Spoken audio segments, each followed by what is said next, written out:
Welcome to the Contemporary Art Museum. I'm Wasan Al-Khoderi, the Chief Curator here at the museum. This morning, our artist talk is generously supported by the Robert Lehman Foundation, with special thanks to Barrett Barrera Projects. I am thrilled to welcome the artist Liz Johnson Artur, whose exhibition Dusha opened last night at CAM and will be on view through April 19th. And Drew Sawyer, who organized the exhibition for the Brooklyn Museum, where it was on view last May through August of 2019. Before I pass it on to Liz and Drew to start the conversation, I just want to make a short formal introduction to them both.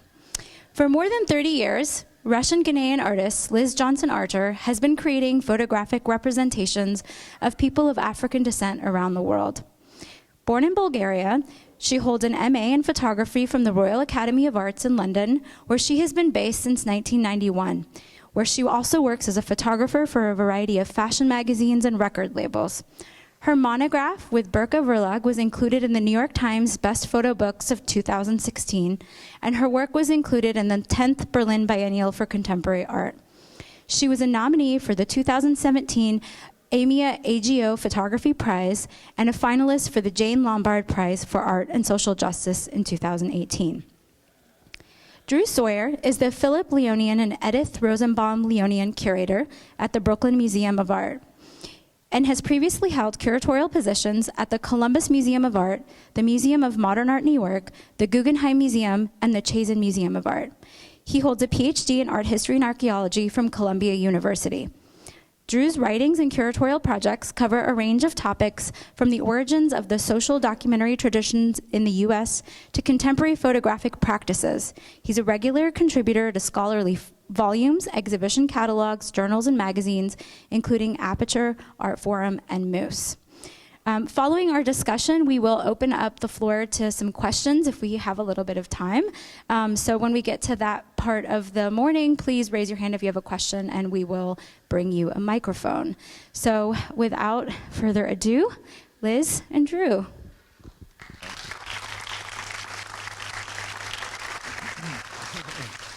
Thank you, and I just want to first say thank you to everyone at CAM, especially Wesson and Misa, for bringing this exhibition to St. Louis, which looks amazing here. I think Liz will agree. I could not complain.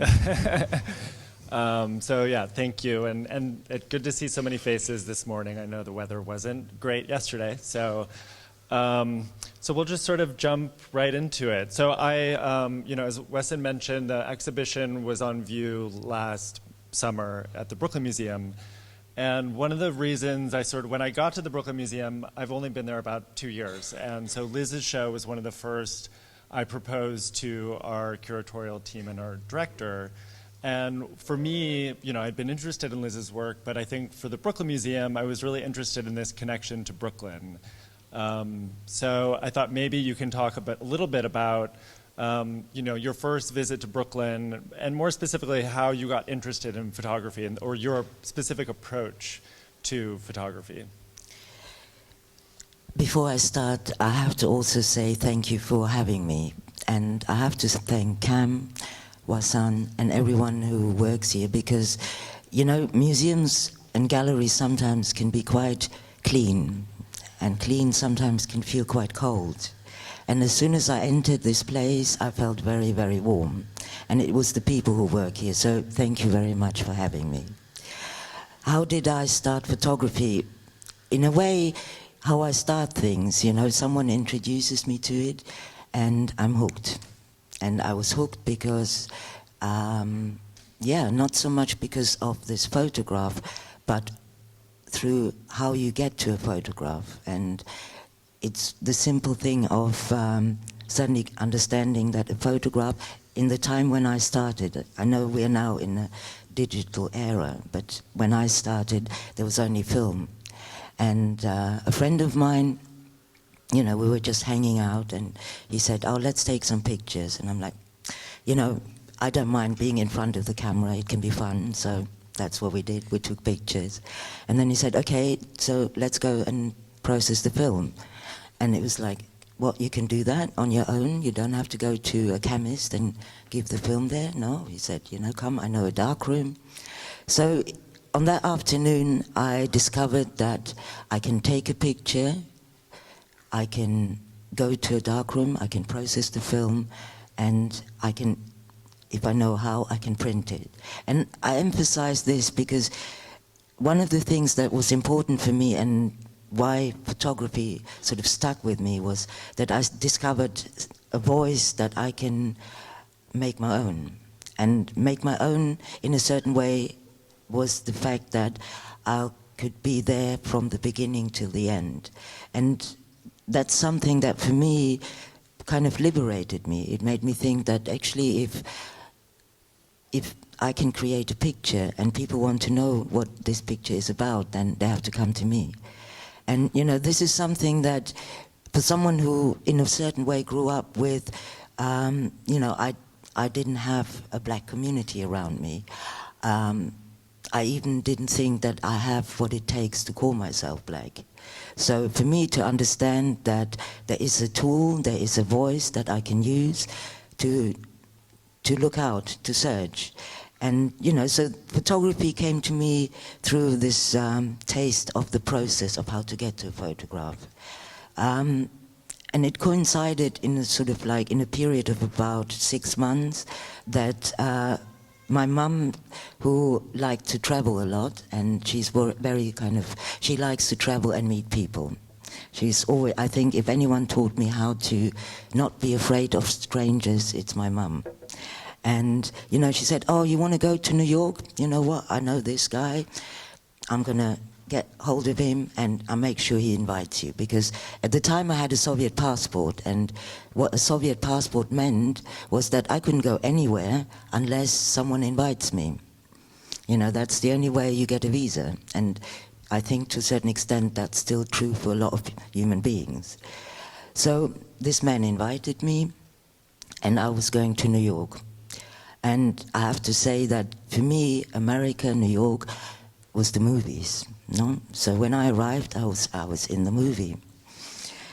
And yeah, so after he got over because he only knew my mum, and my mum is Russian. So when he met me, he was a little bit taken back. But I speak Russian, and you know, with Russians, the thing is, if you speak the language, you get straight in. So it was all good, and he took me to his place.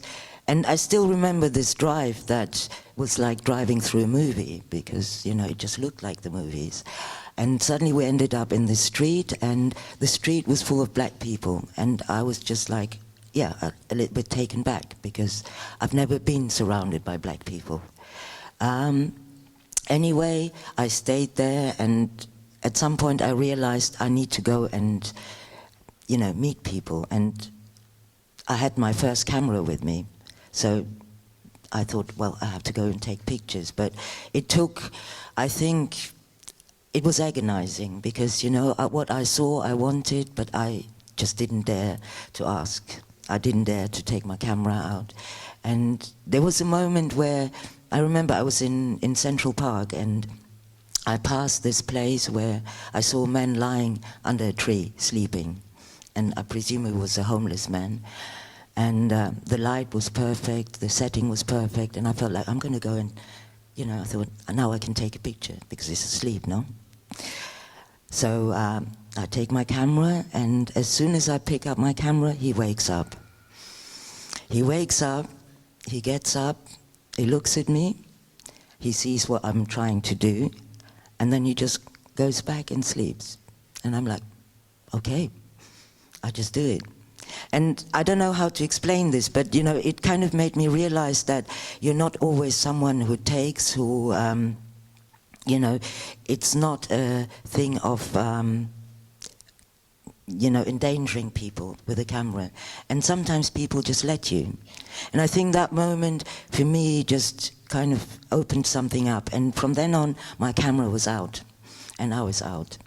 And I think for me, in a symbolic way, this was where my archive started.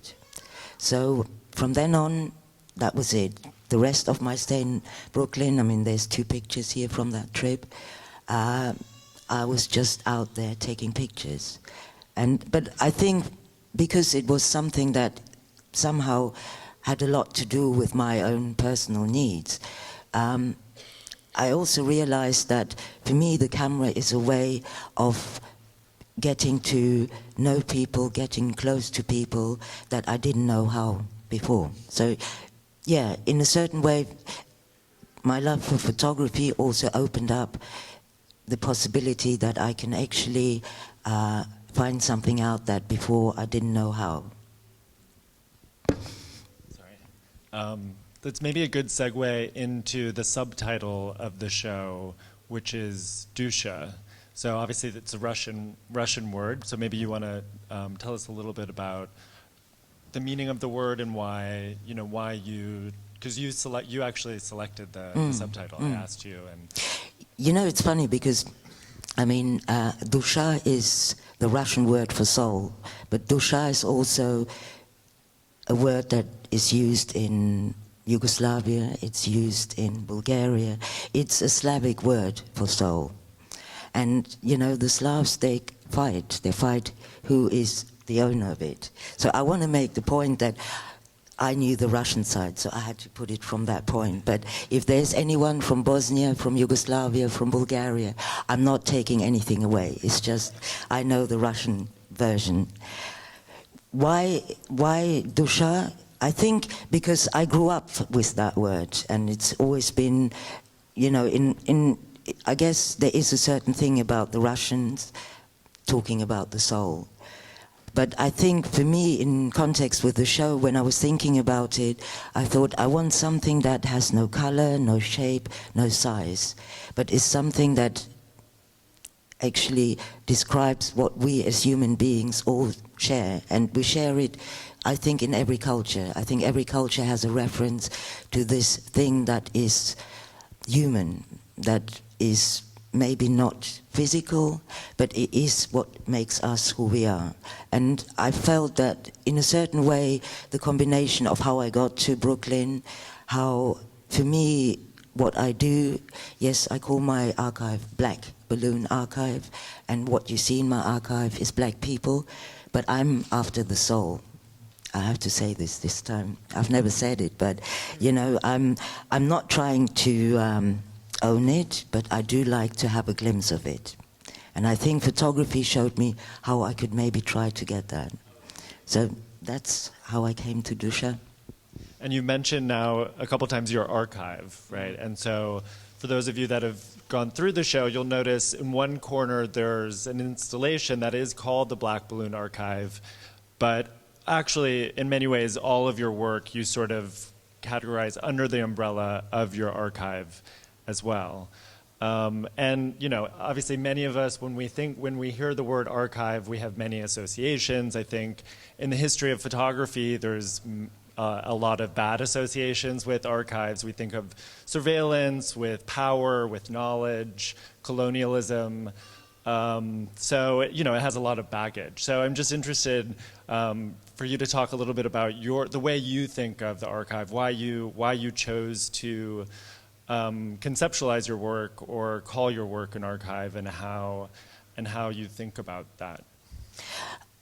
I think for me, to start with, maybe I say how I got to the name, or how I got to the fact that I named it an archive, and why I put in front black balloons. As I said, I started in New York, and all I did was I went out and looked out for people that I wanted to photograph. There was a point, and we're talking here 10 years into me doing what I'm doing. And in 10 years, even when you shoot film, you can accumulate a lot of pictures. And for me, the thing is that the pictures that I take are mainly of people. And I don't always ask, but for me, there's a certain responsibility.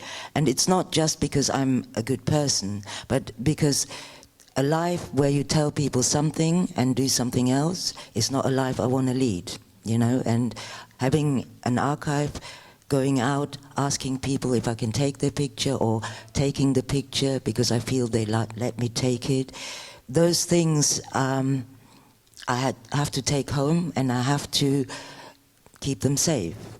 Because also I wanted to see every picture that I take. I don't take pictures just to be able to have them. I take them so that I can come back and I can look at them.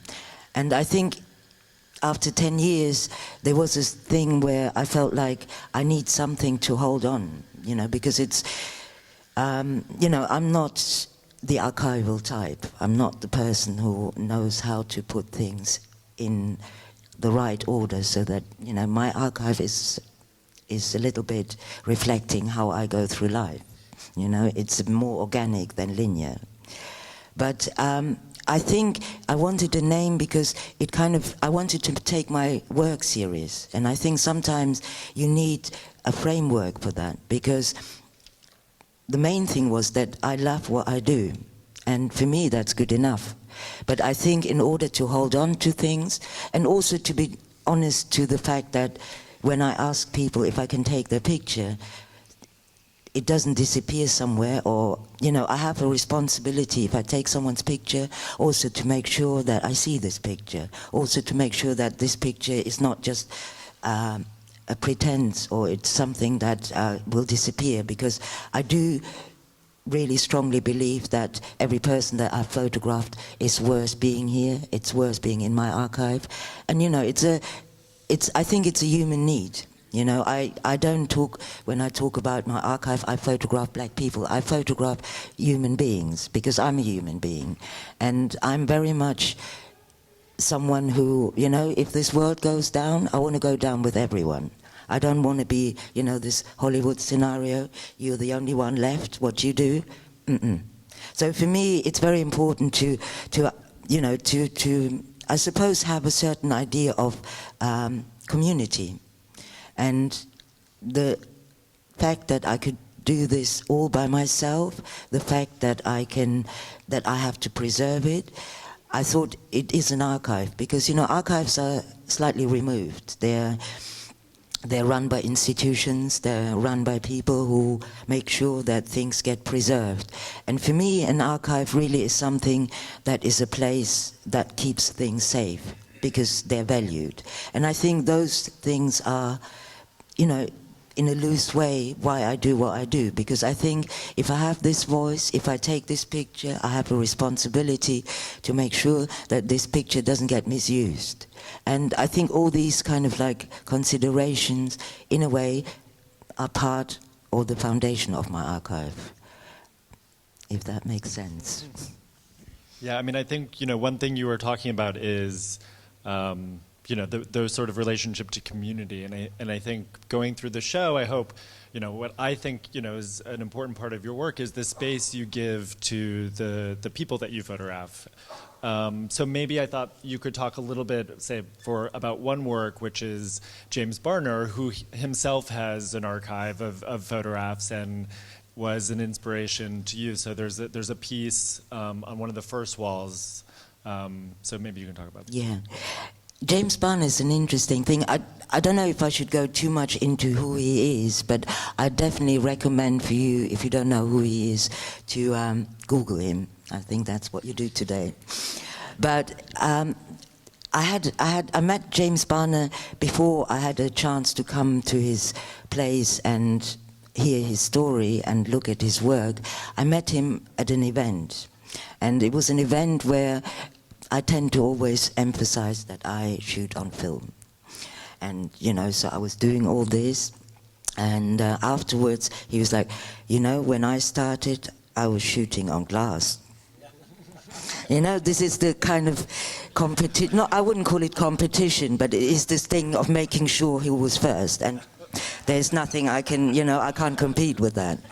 You know, I haven't shot on glass, but you know, he's a very, I think one of the things about James Barner that I recognized is, and in a certain way I approached him also as a photographer, because I do believe in order to take someone's picture, you have to really feel for this person. You can't, you know, of course there's many ways of taking pictures, but the pictures that hit me, the pictures that I suddenly feel like, wow, is because there is something going on. And usually what goes on is between the one who looks and the one who is the sitter. And I think James Barner we have to go fast forward a few years later. A friend of mine just said, you know, I'm trying to work with James Barner, could we, do you want to come? And I'm like, really, is he here? And, you know, he lives on the outskirts of London, in a place which I think for him is quite comfortable, but it's quite amazing as well. It's like an, how do you say, an old people's home, but he has 2 rooms there and all his work is there. Well, not all his work, because, you know, his work is quite in demand, so there's a lot of people that come and want, but still he has so much. And so I had the privilege basically for 2 days to spend time with him and I just wanted to hear his story. I just wanted to hear some stories about his pictures, and it's amazing because, you know, he's been doing what he's been doing for over 60 years, and he picks up a picture and he tells you who this person is. It doesn't matter whether it was taken in 1914, 1950, you know. I think that's something that people forget as well, is that you don't forget the moment when you took that picture. I think that's something that really stuck with me, because I have the same, you know. You want to know where this picture was taken, I tell you. But unfortunately, I'm the only reference. So, you know, and the way I remember things is that I don't really write down what time, what day. I know what place, but I think it's this thing of it's moments that I carry with me, and it's very important. And meeting James Barner, I realized that that's something that a photographer like him is also very, you know, he has the same thing. And there's a moment in the audio recording where the friend who was with me asked him, James, do you sometimes fall in love with your subject? And, you know, he's like, of course. How can I not? Because you have to give something in order to be able to take something. And I think, for me, that was a wonderful way of describing what happens in that moment when you take a picture. And just to kind of round it up, I went because I thought I'm going to do a video. But I had 3 cameras, a video camera, and, you know, I can handle still cameras, but video cameras, I just didn't like what I had. So I kind of eliminated the idea of a video, but I kept the voice, and I thought maybe I just show the pictures and people listen to his voice, because it is really, I think, important to hear him directly. I didn't want to speak for him. So that's how the piece came about. Yeah, and I think obviously stories are a big part of your work, although the stories of an individual picture might not be explained. And that was something, you know, when we were organizing the show, talking about, obviously museums have didactics and we have labels, and as you just mentioned, you often don't title your works, you don't record with the date, so when you're walking through, sometimes there'll be just a general date for a large picture, we'll say after 1991. And for me, what was really interesting in Brooklyn, at least, giving tours, and sometimes I would be giving tours to colleagues or friends or acquaintances that were from London, and they had such a different relationship to the work. They could recognize the location. Some cases, they knew the people, which obviously was very different for Brooklyn, and is very different probably in St. Louis too. So if you could talk a little bit about your thinking of not sometimes including that information, but obviously this, you said earlier too, you know, what you like is somebody coming and asking you and you being able to tell the story, so narrate it. I think I have to probably go back to the fact that the way I got any kind of knowledge about, as I said, I grew up with, when I came to New York, it was the first time I was actually able to go to a place and be surrounded by black people. I always lived thinking, you know, when I was a kid, people called me a white Negro, you know, and those things, I don't see them as a positive or negative. I think it's just something that affects you, you know. So I always thought I don't have what it takes to call myself black. So it wasn't a hang-up, it was just something that I had to live with. And the way I tried to get a taste of it was by looking at pictures, you know, wherever I could find them. And a lot of these pictures that I saw, they showed a human being, and then they would say, taken there, then. So there's this reference about something that doesn't say anything about the human being. And, you know, I don't believe that photography tells you something about someone, but I think to categorize it, to have this sort of reference of where it is, sometimes takes away the ability to just look at it and actually relate it to yourself. You know, I think one of the experiences, I had the Brooklyn show, but I also had a show in London. And when I showed my pictures in London, I left a book just for people to, you know, leave some comments, because I'm curious, you know. I set up the show, I leave, I don't know what all of you take out of it. So in London I thought I'll leave a book and see what people say. And one of the strongest things for me was that people just said, you know what, I saw my auntie, my uncle, I saw how we get ready for church. And, you know, it made me realize that I needed to catch all these moments, but all these moments are people's memories, you know. And so there is something that I discovered that, and this is with hindsight, this is not me planning. This is just something where I realized actually my work is there not just for me. It also means, or it can communicate something to others. And in that context, I think, yeah, that's how good company works, you know. You introduce someone, you start talking, and you start finding familiar things. You find things that, you know, just because someone doesn't look like me doesn't mean they can't be like me. And I think all these things are very important to me, because I just think, you know, we live in times where we get constantly told to be afraid of one another.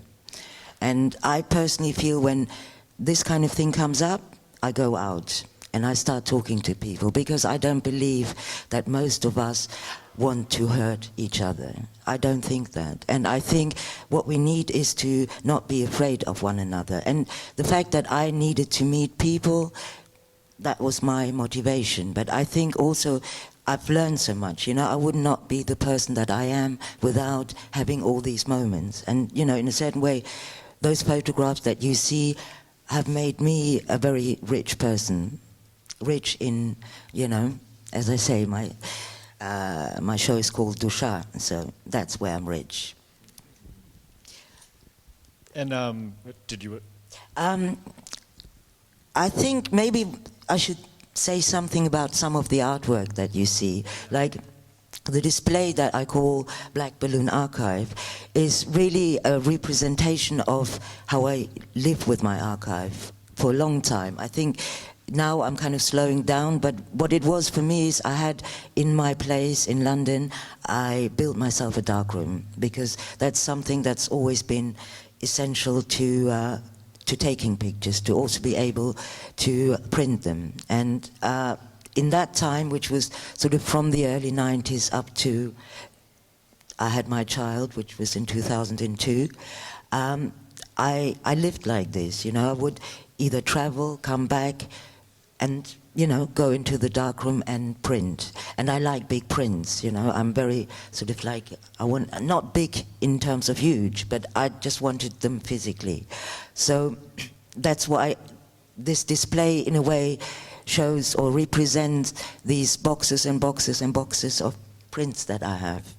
And I remember the first time when I was asked to show pictures, I was like, you know, suddenly people say, so which ones? And I'm like, but they're all the same. You know, there is no, this one is more important than the other. So this show was in Germany, and I just packed my whole car full of boxes. And I still tend to do that, you know. I still tend We sent a lot of photographs, yeah. Yeah. Didn't use them all. I mean, for me, editing is the worst thing, because it goes against what I'm trying to do. I mean, I understand I have to edit in a certain way, but I try to do it in a way that, yeah, I think, okay, if you're not in this piece, then I have to try to put this person in the other piece. And I think the show kind of reflects this, because I ran out of energy to print every picture. But then I thought, okay, then there's other ways of doing it. And in the end, I thought, how can I put pictures on something? And I think my sketchbooks, they were kind of my lifeline, because in a certain way I always wanted to have a physical presence of my work. For me, it's very important that a photograph, for me, a photograph is a physical thing. And the quality of it is, yeah, I like beautiful prints, but you know what? If it takes something else, it takes something else. And, you know, I think that through this process of trying to find a way of giving every picture its space, it kind of made me an artist, because I had to answer in an artistic way. And, yeah, so I think a lot of the work that came really out of a need to find a space for it. And I have to say, when you asked me about the show, you know, up to then I only showed prints. I showed my work in a very, you know, classical photographic way. But I think your interest in my sketchbooks, in, you know, all the other things that I'm like, oh, maybe I show you this. You know, I don't know if that means anything to you. You know, it made me just suddenly, you know, you don't, I think as an artist you don't think about what you do. You have to just get it out. And I've been doing that for a very long time on my own, and I'm not complaining. I'm good on my own. But I think once I opened up, I realized that actually my work is also a really good way to communicate with others. It's a good way to actually connect to people. It's a good way of inviting people. So in a certain way, my work kind of like went into a place where I felt like, okay, I'm on my own, but I can always go out, and if people understand what I do, maybe there's something we can do together. So, yeah.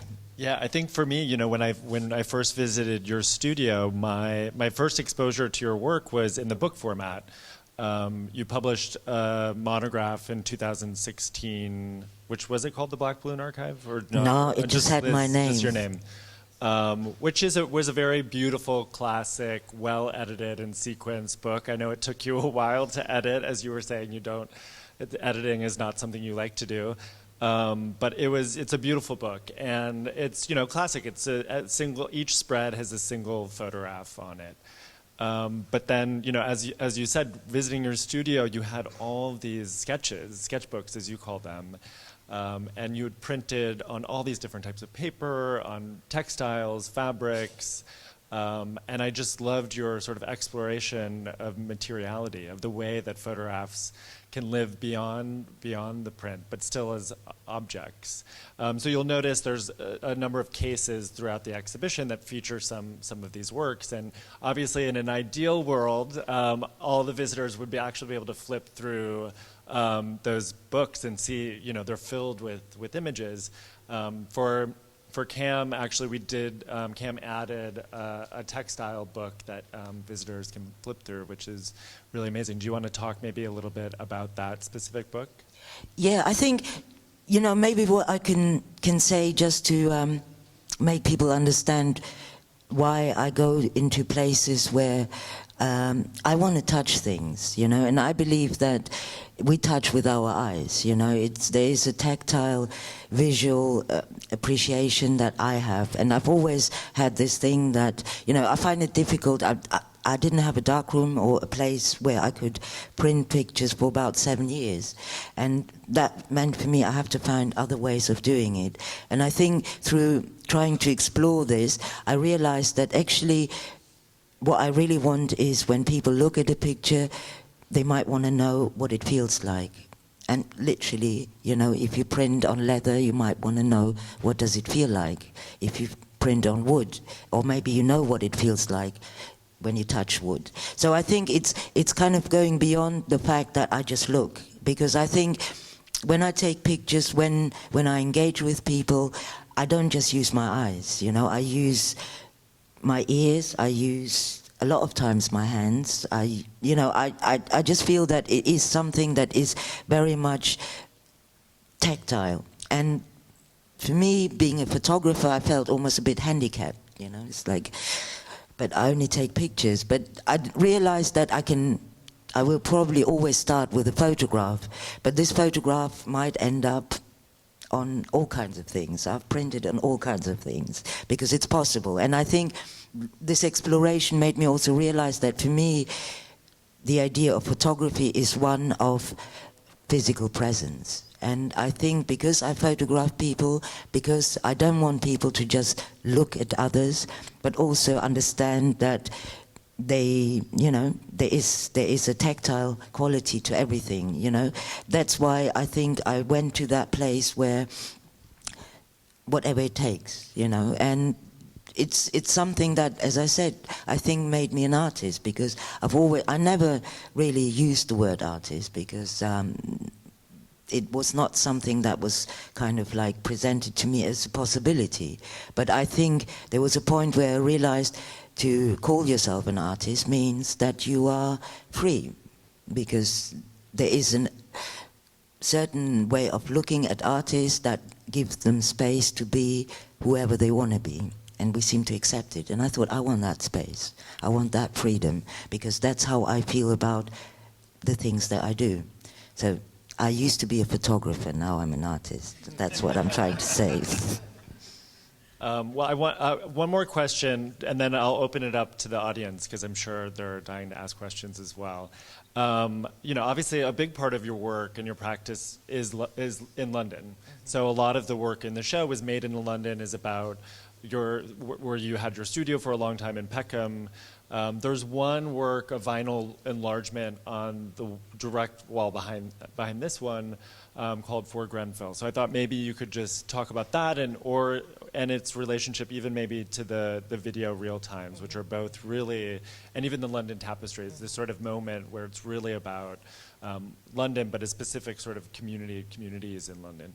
I have to thank you for this question, because one reason why I put this picture there is so that people ask me. Because this picture represents something that is very hard to comprehend. Because when you see a 20-story building burning in bright daylight in one of the most expensive places on earth, and you know, my studio was in a tower block, and I think that experience of being there and seeing this, and you know, it's not the building, it's that, you know, people live there. And I think I had to, as I said, for me photography is one way of trying to express the things that I feel, the things that I see. And I was, when I heard about Granville, it happened, I saw it on, you know, on some news. I was like, I got on my bike, and my studio's in South London, so I had to cycle all over to West London, and at some point I had to stop because it was just too overwhelming. And I don't want to go into the details of Granville, but Granville is a tragedy that I think needs to be, as a memory, preserved, you know, because they put up a number of how many people died, but as far as I'm concerned, not one should have died like this, you know. And I think I tried to, you know, you sometimes feel like, what's my voice, you know, taking a picture in connection with a tragedy like this. But I thought, and it, you know, it happened not, you know, it happened before our show, and I felt like I'm going to take this with me, so that people can ask me, what's this picture all about? Because it's one of the pictures that stands out and is very different to all the other pictures. So I thought that will make people ask, why is this picture here and why is it so big? So this picture represents something that I think people should know. Right, because it's the most sort of abstract of your work. Yes. It's less representational. Yes. And in a way, how do you capture or honor such a horrific event through representation? Yeah, and I felt like, you know, the only thing I can do is keep that memory alive, being able to tell you or anyone who asks me that this was a tragedy that shouldn't have happened, you know. And Granville also represents an area where I've been taking a lot of pictures, you know. Some of the people that died there, I knew them. And, you know, I can't put this in words, but I think, you know, people who were in this building, they're still living in terrible conditions. No one is responsible for this. And just talking about it makes me angry, you know. So that's why this picture is there. And the video that you see, that I call Real Time, is something that, because I've always preferred still photography, simply because I suppose it gives me more scope to, you know, I prefer it. But I sort of felt that the things that were happening at the time in London were something where, you know, you needed to hear the voices. And what I tried to do in the video was simply trying to bring out voices of people that are just not heard. And also bring out, like, the young man who goes to the museum. You know, he likes art, but he's never been in a museum because no one has ever bothered to take him. And, you know, for me to take him to this museum and actually see how his face changed, you know, because he's never seen work like this. But, you know, London is his city as well, and this museum is also his museum. So I think I wanted to bring out these things, and, you know, Granville, I mean, Windrush is a scandal that, again, I don't want to go into the details, but it's similar to Granville. It's unbelievable, you know. It's unbelievable that you get invited to come to the UK, you live 60 years in this place, and suddenly they come and say, you know what, you have no right to be here, out. And this is exactly what happened to people. So, and I have to also say, there's not been an apology to that. So all these things that happen on ground level, they happen in real time. I just try to kind of capture them. And to be honest, the man who gets arrested, well, that was just something that you see, if you bother to look. And, you know, I was coming from the Windrush demonstration, going to catch my bike, and there I see this man being arrested for stealing a bike, essentially surrounded by about 20 policemen in a place where people know him. So the humiliation of being exposed to this, all these things, and, you know, sometimes I think what I do is I just try to catch what I see, and I think it's up to the viewer to make their mind up. But for me, at least, I can let it out like this. So that's why, you know, I guess these two pieces are in the show. Well, hopefully people will be Googling a lot of things this afternoon, Yes. if they don't already know. So I just want to open it up now to the audience for questions. Have you leaped to digital, or are you still analog? No, digital is not me. You know, I can't feel it, I can't taste it, I can't scratch it, all these things that I like to do. No, and you know, I'm not saying this because I'm against digital. I think when I fell in love with photography, it was because there was a process. There was something that I really love is a negative, you know? So to each positive that you see there, there's a negative. So I like the idea that I can turn a negative into a positive.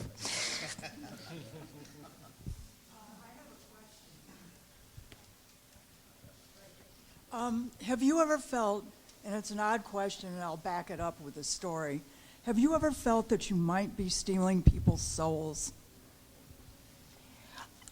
You know, this is why I say I have to keep things safe, because of course, there is this thing. But you know, there is something that I think there is a power position. As a photographer, you're in the position of taking.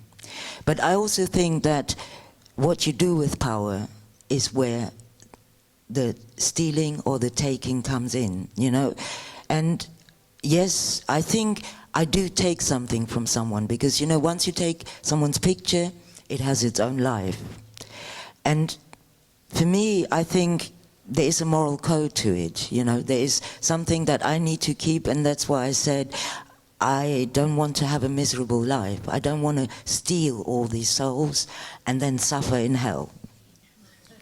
So I want to take, but I also make sure that people know that I'm not misusing them.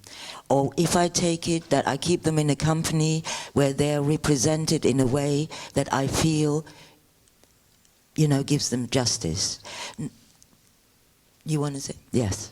The reason I'm saying this is because I lived in Venezuela a long time ago. And one of the women I knew there was named Cruz, and she was from a community called Barlovento, which had been formed by runaway and freed slaves. And they kept a lot of the old customs.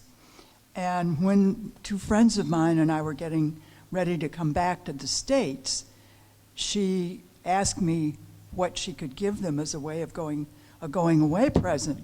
And I said, Cruz, I think you know. And she said, let me think about it. And when I went back the next time, she said, all right, you can take my picture, but you can only make 3 copies. One for Amy, one for Jane, and one for you. And you have to promise me that you will never show your copy to anyone. You know, I went once to Guatemala, and when I arrived there, there was this incident of I think it was a Japanese tourist who went to a village and started taking pictures of kids. And the villagers stoned him to death, you know, because there is cultures where if you take someone's picture, you take their soul. And to be honest, I don't go into a place and start shooting. I don't always ask, but there is a way of understanding whether it is okay. And I sometimes take a picture of someone who doesn't want to be photographed. Now, you won't see that picture because I don't show these pictures. But I do think that the pictures that I take are part of a collaboration. I don't try to, you know, there's moments, and you will see these moments in my show where they live off the fact that I just take the picture. But if there's an awareness that someone doesn't want this picture to be used, then I don't use it. As I said, yes, I do want a glimpse of the soul, but I hope that I'm not taking it. And you know, maybe I am guilty of it, but I also think that if I have the power, I have also the power to decide what I do with the power. And I think I've always tried to show my work, and I hope you get this out of this exhibition as well, is that there is a way to look at the whole, and then there's a way of going closer. And I don't pretend that what I'm showing you is what this, because human beings are much more complicated than any photograph you can ever make. So I don't claim that what I'm showing you is this person. But I do think that we need to see each other. And I needed to see these people. I needed to experience them. But I think one has to be very conscious where one is. You know, when I'm in a place where people feel like this, you can't just go around and take. But, you know, being photographed can be also a very enjoyable thing. It can be something that is not a situation where I just take. You know, I don't zoom in. I'm in front of people. People see what I do. So they have the space, the time to say no. And you don't have to do it in a verbal way. You can turn around. You know, in the beginning, I was too shy to ask. But I think one of the things that made me believe that I can do what I do is that if someone says yes, it makes me happy. If someone says no, I totally understand. Because, you know, when someone comes to me and wants my picture, I'm very, you know, I'm not so easy to just hand it out. Because I know the position of what it's like to be behind the camera. But it is, you know, I totally understand what you're saying, and I feel for the fact that people want to preserve their soul. But I also think that it's important for us to know that we can connect through this. And for me, yeah, I use photography, but I also try to be conscious of the fact that if I get a no, I have to accept a no. So I don't know if that answers. You know, I think one of the reasons why I take pictures is so I can stop someone and find out, you know, because I can see how you wear your clothes, and I'm like, I'm interested. You know, I think there is something that we need to tell each other. If we see it and it feels good, and it's good for you, it's good for me. You know, it's good for me that I can tell you, and, you know, my experience tells me that it's also good for the people who get photographed. So I like to think that everyone you see in the show doesn't mind being in this company and you know, that's why I don't like to show one picture. I think that's a bit too, you're very exposed. But here people can, you know, the stories are, they're somehow connected. And as I said, I think they're connected on a human level. They're not connected because we happen to have the same, you know, whatever shade of color, or, you know, those constructs that we have to put people in their place. And I think as a human being, you know, one of the things I think of our time is that I really feel that life is cheap, particularly human life is regarded as very cheap. And in a certain way, you know, for me, with photography, I at least can make the point that I don't think so. I can make a point that actually it's the most valuable thing that we have as human beings, that we are all connected, regardless of. So those kind of things, I don't tell them myself when I go out and take pictures, but I think that's when I start trying to find a space for each picture. That's what motivates me. Yeah. Hi, thank you so much for your show and the talk. I've been really struck by so many things you said this morning, and I'm really struck in your work by a gentleness and a sincerity and a beauty that I feel like is lacking in some work, or maybe in our society as a whole. But I'm really struck by this what feels like a very intense and sincere draw toward the subjects. And so I'm wondering if you can articulate what quality it is that attracts you to someone that you want to photograph. Like, what is this thing that pulls you? And then how much of yourself do you see in the work versus how much do you see of the subjects? Maybe I start with a story. As I said, my mom is Russian and I grew up in Bulgaria, but all our relatives, the ones that I knew, lived in the Soviet Union. So I grew up for, you know, between the age of, you know, 3, 4, up till I was 16, to every year we would pack our luggage and go to Russia to see our relatives. And I don't know if any of you has ever been on a Russian train. What it is because you get on the train and, you know, America is big, so, you know, you have to travel for a long time to get to the place you want to get to. And this journey took 4 days. And when you get on the train, you're in these cabins. I don't know if you call them train cabins. You don't know who's with you, you know. It's strangers. It could be men, women, kids. You don't know. And my experience as a child was that whoever it was, you were in this space, you had to, you know, it's very hard to stay a stranger. When you're in such a small space, you have to talk to each other. And I remember these journeys as something where, you know, all these things about why we might be, you know, don't know people, strangers, all these kind of things that we project on others, they get eliminated in this space. You know, you put your food on the table, you share your food, and you start talking. And, you know, it is sometimes easier to talk to people that don't know your luggage. It's just how it is, you know, and there's nothing wrong with it. So you let all these things out. And why I tell this story is because, for me, that's an experience of how you can experience human beings. And it's warm. And it's not something where you know, you can go all the way. You can come out of it and think, you know, most of the people we left after 24 hours, it felt like we had some friends. And I think that's the space I look for when I take pictures. And I have to say, one of the experiences that I have doing what I'm doing is, because, you know, people ask me, so how do you approach strangers? And in the beginning, I was asking myself this question.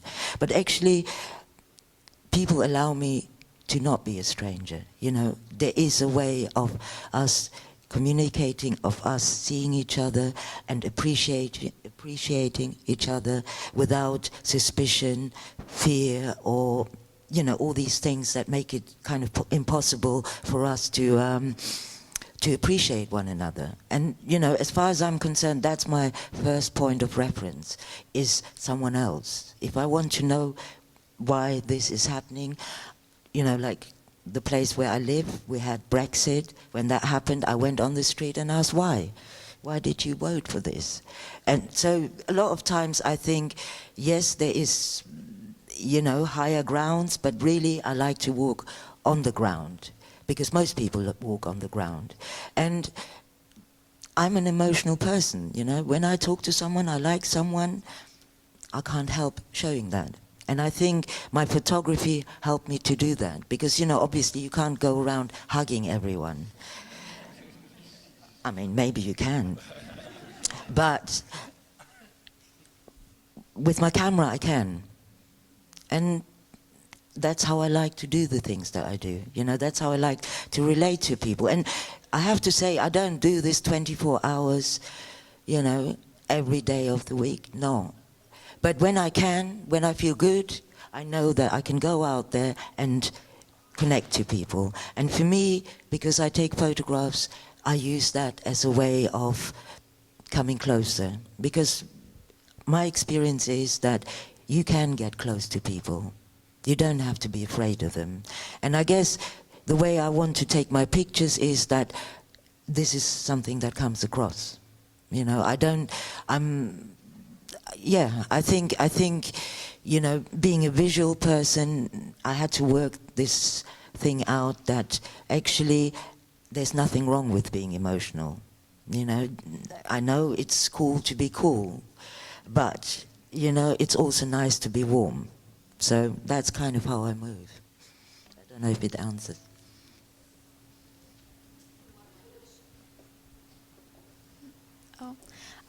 I was just wondering, you mentioned that when you were younger you didn't really feel that you were black because you grew up in a place that didn't really have a black community. And do you feel that you fit into that place now, into that community? And if so, how did you accept your culture and its background? You know, I am who I am. What you see, I'm a good example, is not what you get once you start asking. And so to say I'm this, I'm that, I am at the moment, you know, when people ask me who are you, sometimes I say I live in London, that's who I am, you know, or my mum is Russian, or, you know, I'm a woman, or sometimes I like to make my own choices. But I think the idea, you know, for me, it's not so much a matter of am I black or not. I just didn't want, you know, I wanted to get close to people. And I think it's not a matter of me saying now, I do think, you know, I'm a person of color, you know, in winter less than in summer. But, you know, that's because, you know, this whole thing, construct of how and who we are is, every human being is so much more complicated than that. And I think what I'm not someone who's out there to be a stranger or looking for strangers. I think when I approach people, I think there's something that we have in common, you know, simply on a human level. And, you know, I think whatever people want to take out of my story, it's okay. I can represent it all. And I think, you know, the environment that I live in, let's say, in the UK, is different to the environment that I used to grow up in. And I think those things kind of made me realize that I don't have to define myself. You know, I am who I am. And this definition of, you know, gender, color, all these things, you know, in my life, they don't really matter. When I approach people, I approach them for other things. You know, if I would have gone around for 30 years just looking for black, you know, I mean, it's a relative thing, black, you know, this is black, right? So I think it's so much more deeper, and it's not this thing of where am I? I think I've grown a lot through my work. I think my work has really helped me to, yeah, simply grow. Whether it's being, you know, accepting who I am as well, you know, because sometimes when you feel I don't have enough to be this, you feel like you don't have what it takes. But I think the people that I've photographed, the people that I've met and not photographed, because, you know, I don't photograph everyone I want to get, because some say no. But I think it has enriched me and has encouraged me to just consider myself, I am who I am. On a good day, I tell you a long story. On a bad day, I'm like, I'm just giving you a little bit. And I think, you know, we have a right to this. We have to a right to hold back or to let people know. And yeah, so I think one of the things is for me to realize that if I approach people on a human level, I am not a stranger. because most things that I feel or experience, I also find out there. And I think that's enough company for me, you know. I think that's good enough for me. And everything else is just, yeah, I take it, you know. And I'm not finished yet. I'm still going, and I'm still trying to discover things. So all these things, and maybe just to finish all this up, as I said, my archive is an archive that doesn't look back. It's constantly going forward. So it's a living archive. So I'm still learning, and I'm still living.